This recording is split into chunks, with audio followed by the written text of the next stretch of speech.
Hello friends, welcome to my channel recipe of life. आज हम पढ़ेंगे हिंदी पाठमाला कक्षा 5 में से लिया गया पाठ गुलिवर की यात्रा। गुलिवर जहाज पर काम करता था। उसे यात्राएं करना अच्छा लगता था। हमेशा की तरह इस बार भी वह नए सफ़र पर निकला। अचानक तूफान में उसका जहाज फंस गया। सभी यात्री समुद्र में डूबने लगी। गुलिवर किसी तरह किनारे पहुंचा। वह बहुत थक गया था, इसीलिए वह वहीं जमीन पर सो गया।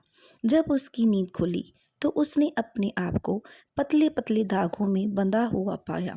उसके आश्चर्य की तब सीमा ना रही जब उसने देखा कि उसकी छाती पर लगभग 6 इंच का एक आदमी खड़ा था। इतना छोटा आदमी उसने पहली बार देखा था। कुछ देर बाद उसी के जैसे छोटे छोटे लगभग 40 आदमी उसके शरीर पर चढ़ गए। उनका नेता हाथ में तीर कमान लिए हुए था। गुलिवर ने जोर से एक चीख मारी, जिसे सुन के वे सब भाग खड़े हुए। किंतु थोड़ी ही देर में वे सब फिर इकट्ठे हो गए। उनमें से एक के हाथ ऊपर उठाया और जोर से चिल्लाया, हे किना दो गुल। उसके सभी साथियों ने इसी आवाज को दोहराया। गुलिवर की समझ में कुछ न आया। उसने उठने की कोशिश की और वे धागे टूट गए जिनसे उन्हें बांधा गया था। गुलिवर की समझ में आ गया कि जिन्हें वह धागे समझ रहा था, वास्तव में वे उस जगह के रस्से थे। जैसे ही गुलिवर उठकर बैठा, उस पर तीरों की बौछार होने लगी। वे तीर उसे सुई की भांति पीड़ा दे रहे थे। अंत में गुलिवर ने हार मानने का अभिनय किया और फिर से लेट गया। यह देख सभी छोटे कद वाले आदमी बड़े खुश हुए। उन्होंने तीर बरसाना बंद कर दिया। थोड़ी देर बाद गुलिवर के पास ही उन लोगों ने एक मंच बनाया। उस पर एक व्यक्ति भाषण देने लगा। गुलिवर को विश्व की अनेक भाषाएं आती थी, किंतु इन बौनों की भाषा बिल्कुल अलग थी, इसीलिए वह समझ ना सका। गुलिवर को बड़ी जोर की भूख लगाई थी। यह बात उसने अंग्रेजी में बोलकर समझानी चाहिए, पर वहाँ यह भाषा समझने वाला कोई नहीं था। हार कर इस बात को उसने संकेतों से उन लोगों को समझाया। उसकी बात समझते ही वे लोग टोकरे भर भर कर खाद्य सामग्री ले आए। उस देश के हिसाब से यह सामग्री सैकड़ों व्यक्तियों के लिए पर्याप्त थी, लेकिन गुलिवर के लिए उसकी मात्रा बहुत अधिक नहीं थी। जब गुलिवर ने भोजन करना बंद किया तो वहाँ के लोगों ने खुशी के मारे तालियां बजाई। खाना खाने के बाद गुलिवर को नींद आने लगी। जल्दी ही वह खर्राटे भरने लगा। इसके बाद वह कई घंटे सोया, क्योंकि उसके खाने में नींद की गोलियां मिला दी गई थी। वहाँ के निवासी बड़े अच्छे गणितज्ञ थे। वे लोग जहाज बनाने में भी बड़े निपुण थे। बड़े बड़े जहाज बनाकर वे विशेष गाड़ियों में लादकर जहाज़ों को समुद्र तक ले जाते थे।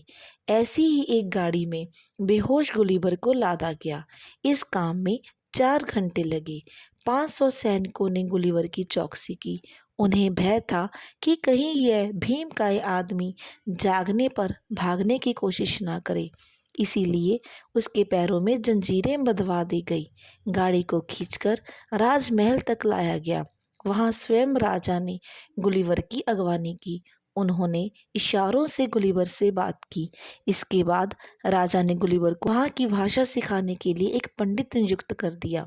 कुछ दिनों में गुलिवर को वहाँ की भाषा का काम चलाऊ ज्ञान हो गया। अब उसके लिए राजा तथा अन्य व्यक्तियों से बात करना आसान हो गया। राजा ने उसके पैरों की जंजीरें खुलवा दी।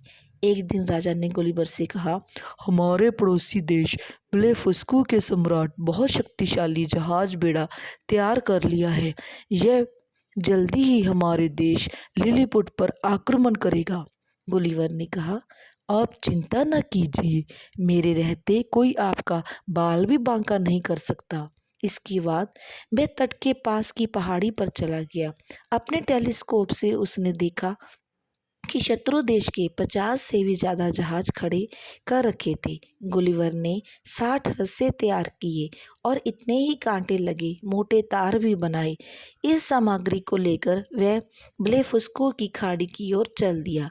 खाड़ी में घुसकर उसने वहां खड़े शत्रुओं के सभी जहाज़ों को कांटों में फंसा लिया। इसके बाद सबको रस्सों में बांध दिया। फिर रस्सों को खींचता हुआ वह लिलीपुट की ओर चल दिया। ब्लेफुस्को के सैनिक उसके भीमकाय शरीर को देखकर दंग रह गए।